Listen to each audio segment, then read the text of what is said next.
10年磨一剑，双刃未曾试。贾维先生恰似一位执着的剑客，在艺海潜心面壁10年，终获大成。这10年探索期，他的作品精彩纷呈，既有现实主义的人物群像，生动地刻画出人间百态，又有超现实主义的静物写生，赋予平凡之物以奇幻色彩。而如今，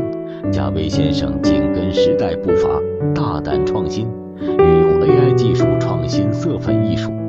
他如同一位勇敢的开拓者，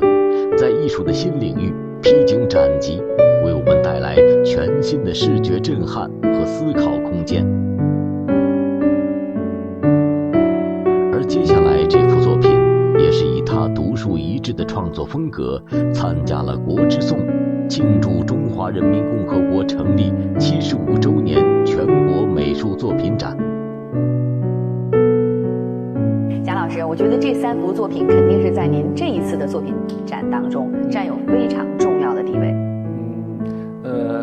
也可以这么说，因为这3张呢是从去年开始，然后也算是一个新的试验和尝试吧，也是一个探索。而且尺寸也相对比较大，是整开的，画了3张这个超出人脸常规的这样一个尺寸的肖像，所以把它挂在了中间。这3张也是非常荣幸入选了这个国之颂庆祝中华人民共和国成立75周年的全国美术作品展。应该是刚刚结束在这个中国国家画院，然后展出了这3张作品。对，这个我们看这3幅作品就感觉它的科技感特别的强。然后看您给它起的名字还叫新人类。新人类1、2、3，能跟我们分享一下这3幅作品？对，其实最左边这张作品是第一张，然后当时是去年，应该是2023年开始画的。我先简单说一下这个创作背景因为去年应该是从去年开始，就是人工智能的技术呈爆炸式的一个增长，一个飞速的发展，包括这种大语言模型 ChatGPT， 还有这个文生图的各种各样的软件，包括 Midjourney 这个 Stable Diffusion 等等，这些其实对各行各业都带来很大的一个影响，甚至冲击。甚至包括脑机接口这些高科技的这样的一个飞速发展。所以我觉得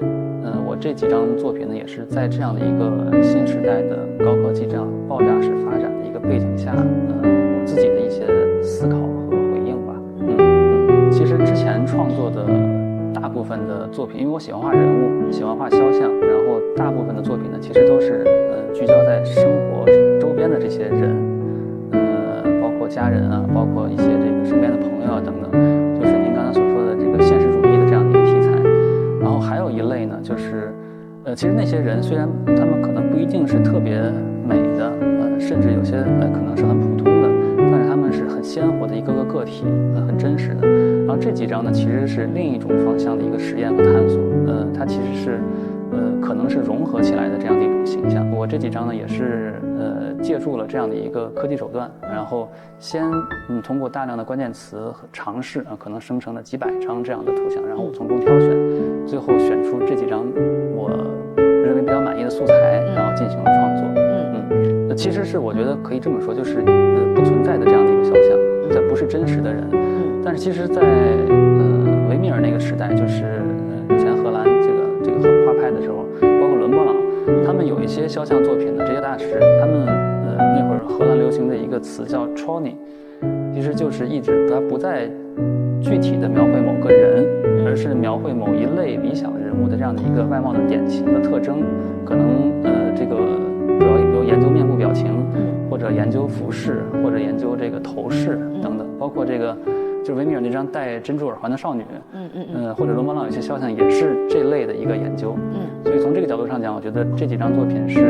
也是一个虚拟的肖像然后也是想我是通过用色粉的这个材料，把这种图像进行了一个转译，然后重新画成了一个这样的绘画的方式。那您看这3幅作品当中，它人物的形象都是采用了小女孩这样的一个形象这是不是也跟您的这个主题相应和？新人类象征着这个人类刚刚萌芽的一个初始的一个阶段，一个生命的伊始。对，因为我觉得小孩呢，就是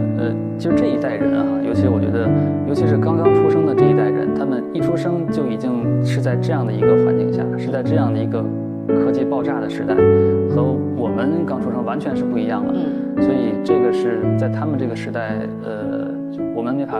没法体会的，是他们是有他们各自的，对他们自己本身这一代的一个特征。所以我想用小孩的形象来表达。还有一点呢，就是刚才说到的，就是这种复杂的这种机械很金属的这样很硬的，然后和这种脸庞形成一个对比，也想要这样的一种视觉的对比和张力吧。贾维先生无疑是现代艺术领域的先锋者，他大胆地将 AI 技术与色粉艺术融合创新，由此诞生的超现实主义科技感作品《新人类》，那画面仿佛是来自未来的奇幻画卷，充满了无尽的想象与可能。然而他并未就此停下探索的脚步，转而以解构主义为利器，再次向艺术的未知之境发起冲击，以全新的视角和手法拆解重组艺术元素，再次创作出令人耳目一新的作品。